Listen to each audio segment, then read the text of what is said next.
오늘은 이어서 하나님의 열심이라는 제목으로 로마서 4장 13절에서 25절 말씀을 상고해 보도록 하겠습니다. 먼저 로마서 4장 13절에서 25절 말씀 읽고 시작하겠습니다.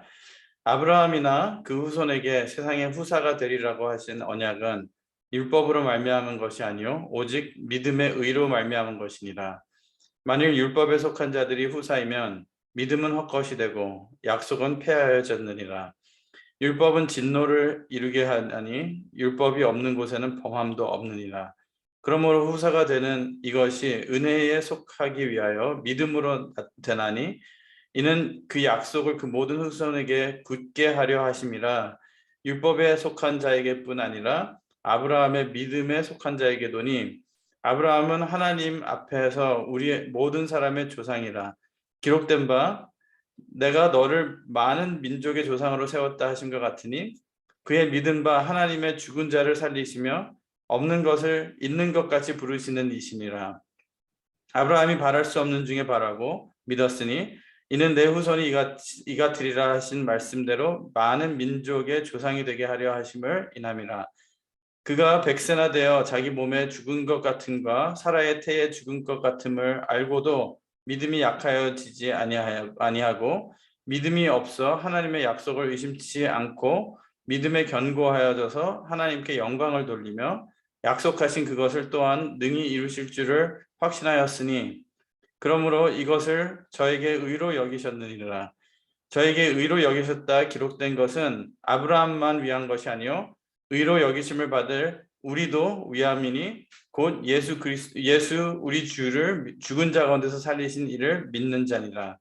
예수는 우리 범죄함을 위하여 내어줌이 되고 또한 우리를 의롭다 하심을 위하여 살아나셨느니라. 이는 하나님의 말씀이니라.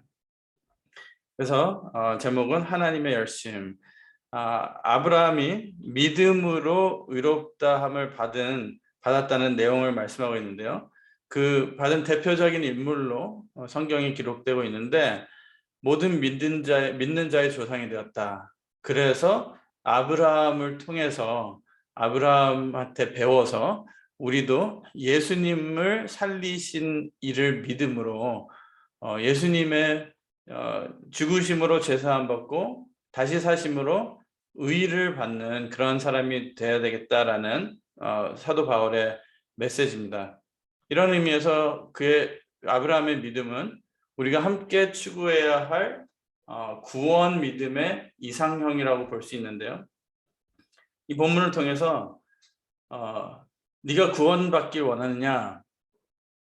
그렇다면 아브라함의 믿음을 가져라라고 권고하시는 하나님의 음성을 들을 수 있습니다. 그럼 아브라함은 어떤 믿음을 가졌기에 이렇게 대단하게 인정을 받은 것인가? 오늘 그 내용을 살펴보도록 하겠습니다. 아담 타락 이후에 인간은 계속 자기 힘으로 무엇을 이루려고 성취하려고 하는 욕망이 끊어지지 않았어요. 예를 들어서 가인은 하나님을 떠나서 에녹성을 세우고 함의 자손들은 바벨탑을 쌓고 가나안, 바벨론, 온 세상 보면은 특히 성경 구속 역사를 보면은 이 하나님을 떠난 자들은 더 크게 무엇을 세우려고 노력을 했어요. 그래서 요한계시록에 바벨론 성이 또 나타나죠. 사람들이 자기의 욕망과 자기의 이름을 내세우기 위해서 쌓아 올린 그것이 바로 이 마지막 때 무너져야 되는 바벨론 성을 예표하고 있다는 것입니다. 그런데 하나님이 아브라함을 부르신 것은 아브라함의 꿈과 야망을 통해서 하나님의 나라를 세우려고 하는 것이 아니라 아브라함을 통해서 하나님의 계획을 이루시고 하나님의 나라를 세우시려고 하시는 것인데 그 계획을 바르게 인지하고 그것을 받아들이고 또 하나님의 뜻에 내 자신을 올인 할 수 있는 그것을 믿음이라고 하죠. 하나님의 뜻을 믿고 알고 그리고 거기에 내가 들어가는 것, 그것이 하나님이 찾으시는 믿음의 사람이라는 것이에요.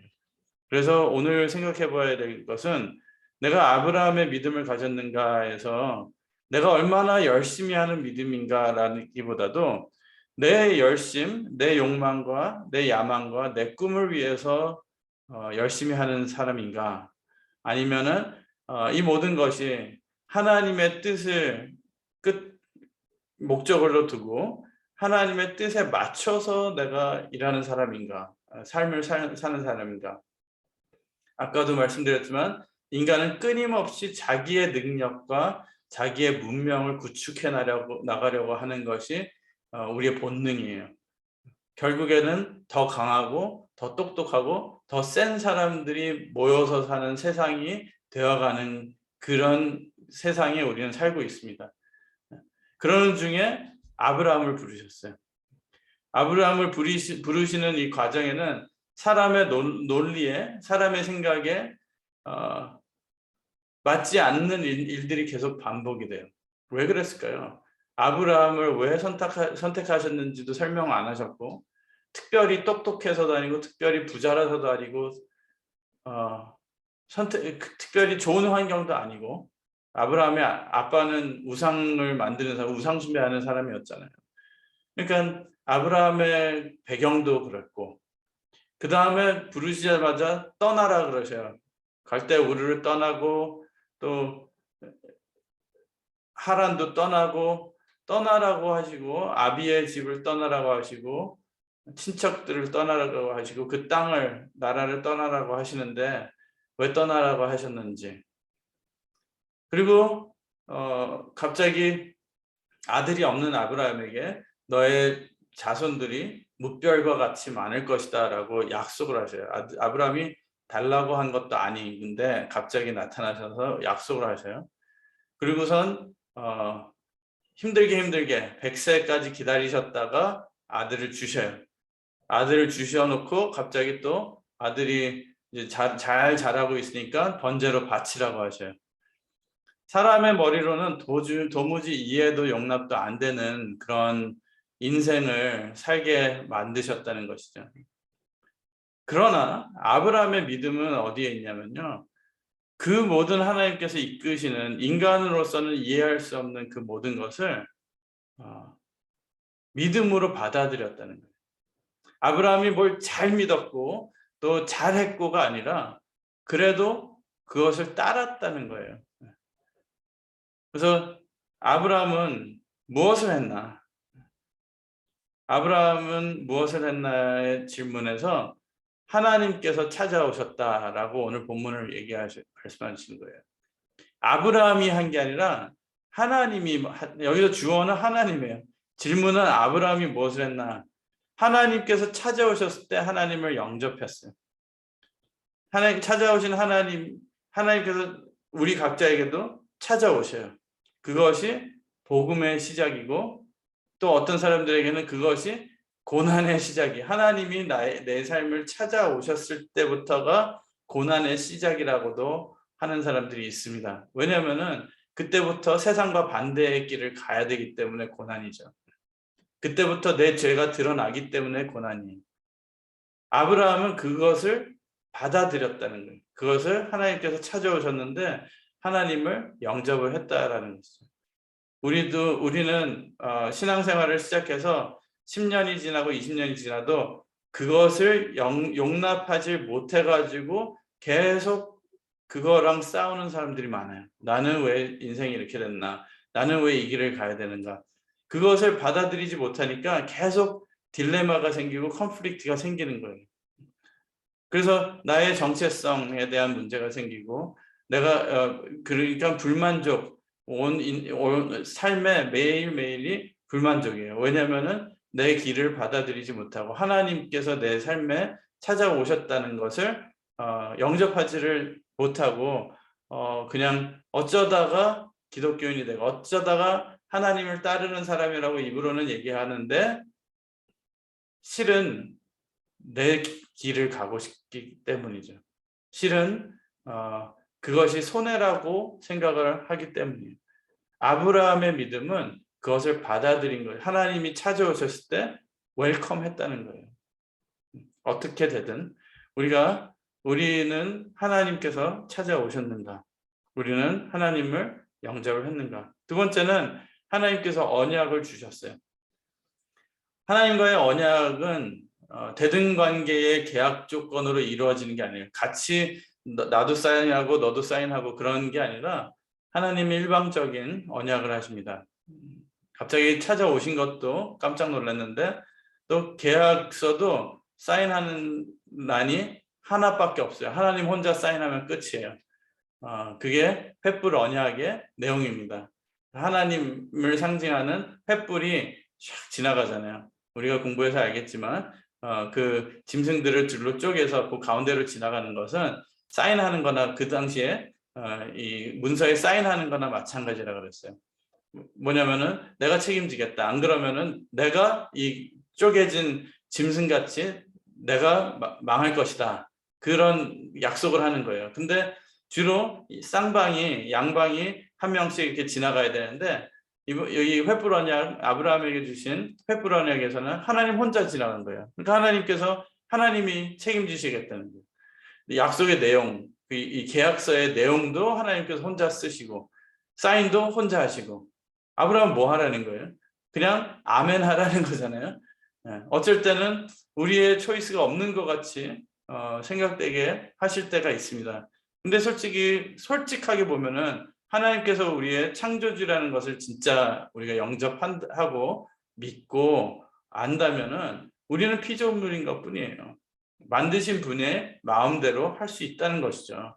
그런데 이제 우리가 human rights, 인류의 우리 인간의 나의 권리를 주장하는 그런 시대를 살다 보니까 하나님한테도 어쩔 땐 대들 때가 있어요. 왜 내 권리는 생각 안 하고 물론 하나님께서는 그것을 우리의 자유의지와 권리도 인정을 해주시고 리스펙트를 해주시죠. 그렇지만 솔직하게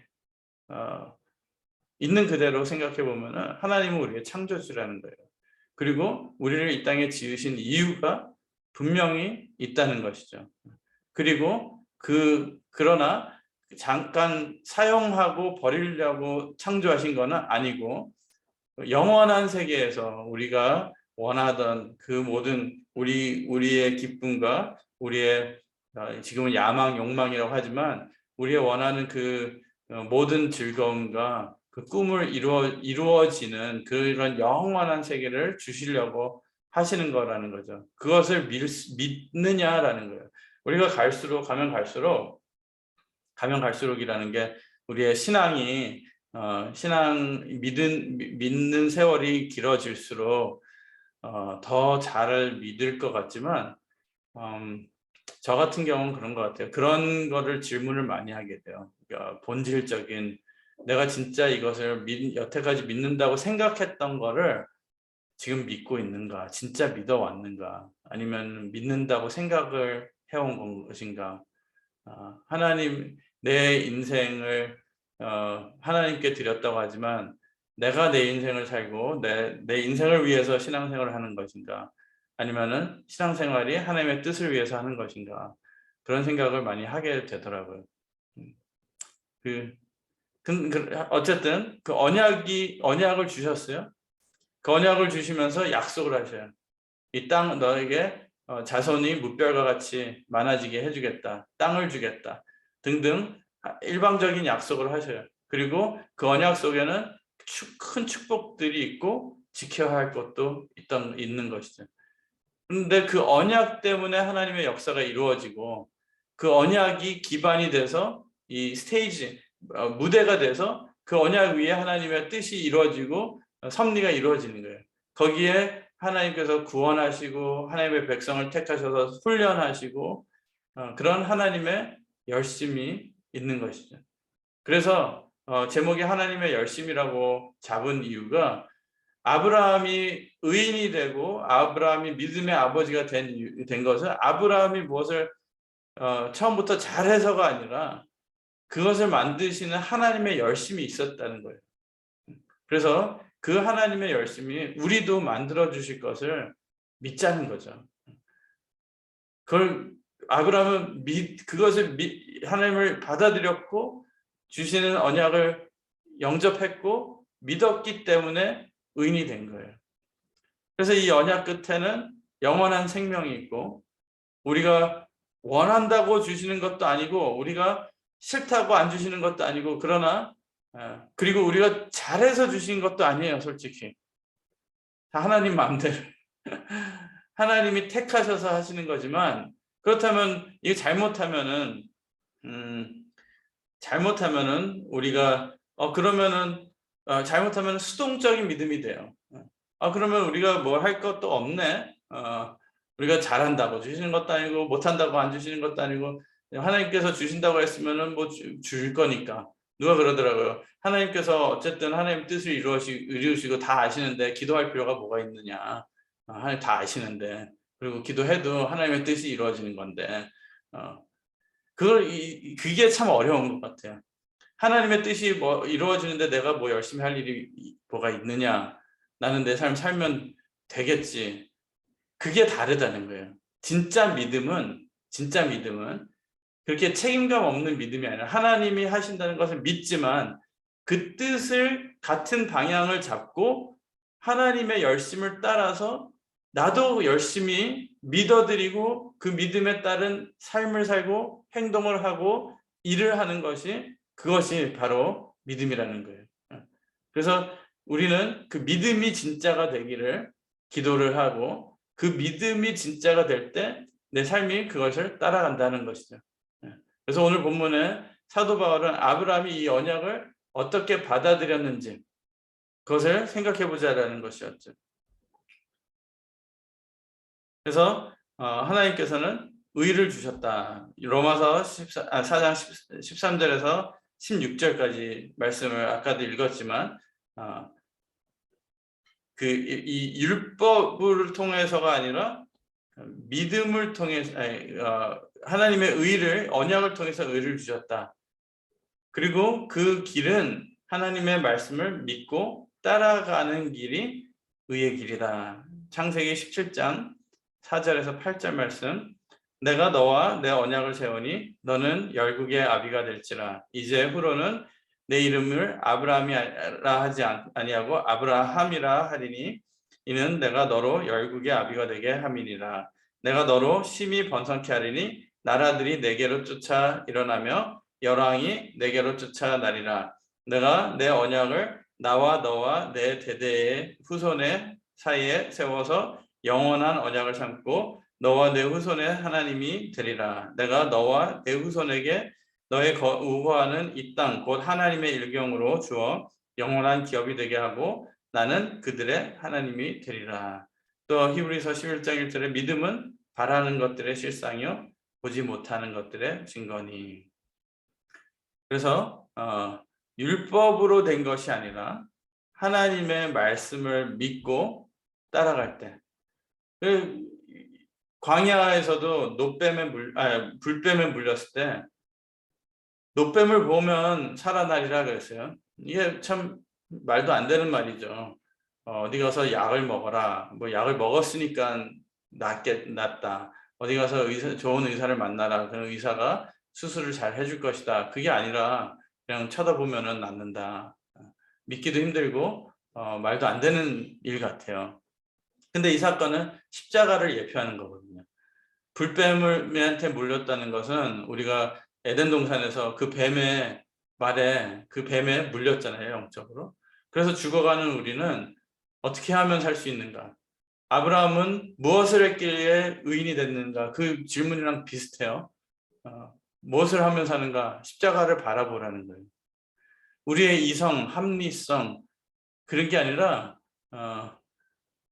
세상의 방식이나 상식이나 그런 것이 아니라 죽음에서 생명으로 옮겨가는 것은 믿음으로만 가능하다는 거예요. 믿으면 산다는 거죠. 비현실적인 현실이에요. 사람의 방법과 노력이 아닌 하나님의 구원하시는 뜻과 방법만 믿어야 한다는 것을 알려주신 것이죠. 그래서 하나님께서 이루어 주신다는 것을 믿을 때 그 믿음이 생기고, 그 믿음이 생겼을 때 비로소 그 믿음에서 이 발전이 되는 에너지가 있어요. 그 에너지로 우리의 마음이 기뻐지고, 그 에너지로 우리의 몸이 움직여지고, 그 에너지로 우리의 방향이 정해지는 거예요. 그것이 믿음의 역사라는 거죠. 그런 순리적인 믿음 생활을 하면 좋겠다는 것이죠. 그것이 의의라는 것이죠. 근데 그게 쉬운가?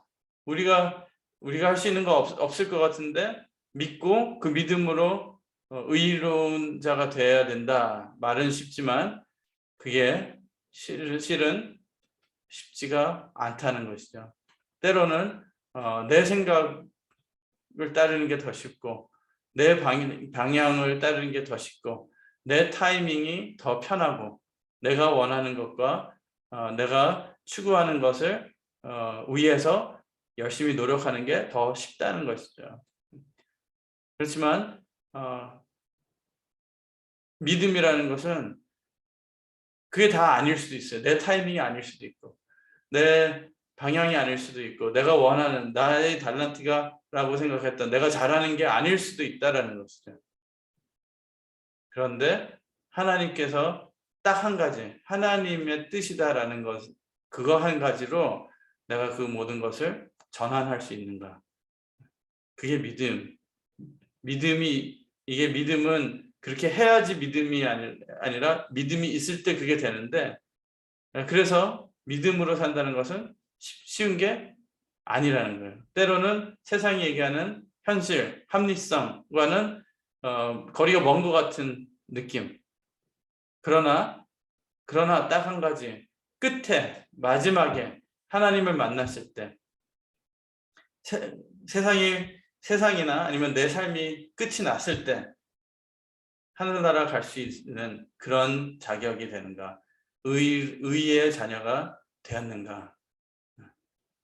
의롭게 되는 길을 내가 원하는가? 아니면은 세상에서 말이 되는 길을 원하는가? 성공하는 길을 원하는가? 로마서 4장 19절에서 21절 읽고 마치도록 하겠습니다. 그가 백세나 되어 자기 몸에 죽은 것 같음과 사라의 태에 죽은 것 같음을 알고도 믿음이 약하여지지 아니하고, 믿음이 없어 하나님의 약속을 의심치 않고 믿음에 견고하여져서 하나님께 영광을 돌리며 약속하신 그것을 또한 능히 이룰 줄을 확신하였으니. 이 믿음의 성숙함은 우리가 자녀를 키워봐도 느낄 수 있는 거지만, 어렸을 때는 자기한테 무엇이 주어질 때 움직여져요. 축복을 준다고 했을 때 내가 무엇을 할 수 있게 손발이 움직여진다는 거죠. 근데 만약에 나한테 주어지는 것이 표면적으로 없다고 할 때 하나님의 뜻이라는 것 하나 가지고 움직일 수 있는가? 캔디를 줘야지, 사탕을 줘야지 숙제를 하는 어린아이 같은 신앙인가? 아니면은 그 뜻을 위해서 힘들지만 할 수 있는 그런 신앙인가? 오늘은 그겁니다. 나의 믿음이 어떤 아브라함의 믿음에 비했을 때, 그리고 나의 믿음이 하나님의 진짜 뜻을 위한 믿음이고, 하나님의 그 뜻을 따를 수 있는 믿음인가? 그런데 참 설명하기도 힘들고 이해하기도 힘든 게, 내가 해서 되지 않는 믿음이잖아요. 그래서 진짜로 하나님께 기도할 수밖에 없는 거예요. 그리고 그 믿음을 체험하고 그 믿음을 선물로 받았을 때 이루어질 수 있다는 거. 그래서 우리가 불공평해요, 또는 나는 없으니까 어쩔 수 없지, 그러지 말고 한 가지 이 사순절 기간에 제가 부탁드리고 싶은 것은 그 믿음을 위해서 하나님 앞에 간절히 기도해 볼 수 있는 우리가 됐으면 좋겠습니다. 나도 그런 믿음, 어렵고 힘들지만 하나님이 원하시는 그 방향, 그것을 바라볼 수 있는 눈, 하나님이 좋아하시는 것을 같이 좋아할 수 있는 마음, 내가 힘들어도 하나님의 뜻이 최고의 목적이 될 수 있는 그런 믿음 허락해달라는 그런 기도를 하며 살 수 있는 우리가 되길 바라겠습니다. 기도하고 마치겠습니다. 사랑의 아버지 하나님, 감사드립니다. 저희들을 불러주시고 부족한 저희들이지만 믿음 허락해 주시고 또 그 믿음으로 이제까지 이끌어 주시니 감사드립니다. 저희들의 믿음이 장성한 믿음, 하나님의 뜻을 온전히 바라보고 간절히 원하는, 이루어지기를 원하는, 그래서 그 뜻 가운데 우리의 삶이 적용되고 또 삶을 살 수 있는 그런 우리가 되길 원합니다. 아버지 하나님, 우리 이 세상의 흐름과는 다르기 때문에 너무나도 힘들 때도 있고 이해가 안 갈 때도 있고 괴로울 때가 있습니다. 그러나 하나님께서 함께 하시면은 그 하늘 세계의 뜻을 우리 눈을 뜨게 해주셔서 볼 수 있게 해주시고 마음을 열어주시고 믿을 수 있게 해주심으로 하나님의 뜻을 향해서 가는 것이 어려운 것뿐이 아니라 즐겁고 감사하고 그 목적을 그 끝을 보고 갈 수 있는 우리의 모든 하나님의 귀한 성도들 될 수 있도록 허락하여 주시옵소서. 그렇게 이루어 주실 줄 믿고 감사드리며 예수님 이름 받들어 간절히 기도드리옵나이다. 아멘.